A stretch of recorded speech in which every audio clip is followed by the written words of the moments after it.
Half-breed trash, they called him. But the human woman admitted his bite awakened. Her Kyle stood at the edge of the colony outpost watching the human transport ship land on the dusty surface of Zarion Prime. His mixed blood made him an outcast among both species. The Zarathi considered him weak because of his human DNA, while humans saw only the alien features that marked him as different. His scaled skin gleamed bronze in the twin suns, and his enhanced senses picked up the fear radiating from the new arrivals. The colony needed these humans desperately. Food supplies were running low and the mining equipment required human expertise to operate properly. But Kyle knew they would reject him, just like all the others had. He had learned to keep his distance and work in the shadows where his hybrid strength could be useful. Without drawing attention, among the humans stepping off the transport was Lisa Martinez, a young engineer with determined green eyes and auburn hair pulled back. In a practical ponytail, she carried herself with confidence despite being in an alien world. Her gaze swept across the settlement, taking in the strange architecture and the mix of human and Zarathi colonists. The colony administrator, Tom Brady, approached the group to give them orientation. Kale watched from behind a storage building as Brady explained the rules. No fraternizing with the Zarathi, keep to the human quarters, report any aggressive behavior immediately. The usual warnings that painted his father's people as dangerous predators. Lisa noticed movement in the shadows and caught sight of scaled skin reflecting sunlight. Something about the figure intrigued her, rather than frightening her. She had always been curious about other species, and the brief glimpse suggested this being was trying to avoid contact rather than threaten anyone. Over the next few days, Lisa threw herself into her work repairing the massive mining extractors. The equipment was more damaged than expected, and she often worked late into the night when the settlement was quiet. During one of these late sessions, she heard footsteps outside the workshop. Kale had been watching her work from a distance, impressed by her skill and dedication. She handled the complex machinery with an intuitive understanding that even experienced engineers lacked. When she looked up and saw him standing in the doorway, neither of them moved for a long moment. Instead of screaming or running, Lisa simply said, "Hello, her." Voice was calm and curious rather than afraid. Kale was so surprised he almost fled, but something in her manner made him stay. He had never encountered a human who looked at him without fear or disgust. They began talking, and Lisa learned about his unique situation. Born to a human mother and Zarathi father, he belonged to neither world fully. The Zarathi considered him contaminated by human weakness, while humans feared his alien strength and predatory instincts. He had spent his life trying to find a place where he could belong. Lisa found herself drawn to his intelligence and the pain she saw in his golden eyes. He possessed knowledge of both cultures that could benefit the colony, but prejudice kept him isolated. She began inviting him to help with repairs during the quiet night hours when others would not see them together. Their friendship deepened as they worked side by side.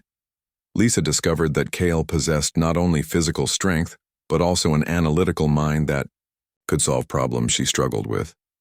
His Zarathi heritage gave him enhanced perception that helped identify issues human senses might miss. The other colonists began noticing the improved efficiency of the mining equipment, but attributed it to Lisa's exceptional skills. They had no idea that a half-breed was contributing to their success. Kale was content to remain invisible as long as he could continue helping and spending time with the one person who accepted him. One evening, while working on a particularly stubborn component, Lisa injured her hand on a sharp piece of metal. Blood flowed freely from the deep cut, and she gasped in pain. Kale's enhanced senses immediately detected the injury, and his predatory instincts flared. To life without thinking, he moved to her side and gently took her wounded hand. His touch was surprisingly gentle for someone with such obvious strength. Lisa looked into his eyes and saw concern rather than hunger. The stories about Zarathi aggression seemed foolish when faced with his careful tenderness. Kale knew he should bandage the wound and send her to the medical facility, but something deeper drove him. His Zarathi nature demanded he help heal her injury in the most efficient way possible. Before he could stop himself, he brought her hand to his lips. His bite was precise and careful, designed to inject healing enzymes rather than cause harm. The sensation sent unexpected electricity through Lisa's body, awakening responses she had never experienced. His saliva contained compounds that would accelerate healing and prevent infection. Lisa should have been terrified by the alien contact, but instead felt a strange warmth spreading from the bite site. Her heartbeat quickened, and she found herself leaning closer to him rather than pulling away. The healing process created an intimate connection between their nervous systems. When Kale realized what he had done, he tried to pull away, expecting her to react with horror.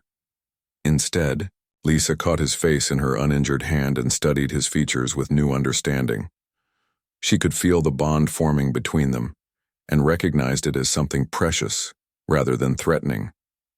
The healing bite had awakened something primal. In both of them, Kale felt the walls he had built around his heart crumbling, while Lisa discovered desires she never knew existed. Their different biologies created a unique compatibility that neither had expected. Over the following days, the bond strengthened. Lisa found her senses becoming more acute while Kale felt his aggressive instincts calming in her presence. They were becoming something new together, stronger than either species alone. When other colonists finally discovered their relationship, the reactions were predictably negative. Humans accused Lisa of betraying her own species, while Zarathi called Kale a fool for exposing himself. But neither cared about the disapproval anymore. Together they had found something worth fighting for, a connection that transcended the prejudices of both worlds. Lisa stood proudly beside her half-breed partner, while Kyle no longer hid in the shadows.